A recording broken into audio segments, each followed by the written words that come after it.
calle Solesi, entre Honduras y la avenida San Martín. La iglesia predica el Evangelio de Jesucristo para la salvación eterna de toda persona que se arrepiente de sus pecados. Por eso mismo, junto a su estandarte y banderas de ceremonia, hacen su saludo correspondiente a las autoridades que están presidiendo este palco oficial con este reconocimiento, con ese aplauso bien fuerte. Arriba, vecinos de Espereta, hoy estamos de fiesta compartiendo este fuerte homenaje, este nuevo cumpleaños de nuestra casa, de nuestra localidad, predicando el Evangelio para toda la familia.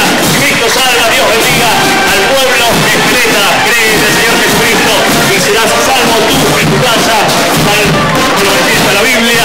También agradeciendo así la próxima participación y esta entidad que ya se acerca al palco oficial en la Casa del Niño y Centro Juvenil San Vito. Aplauso bien fuerte para ellos.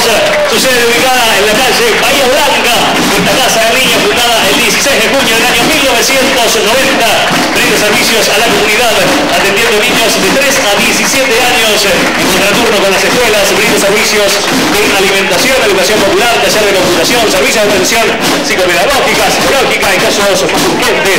También el taller de adolescentes emprende un proyecto de costura y estampados y pertenecen a la Fundación Augusta. Fundada en el año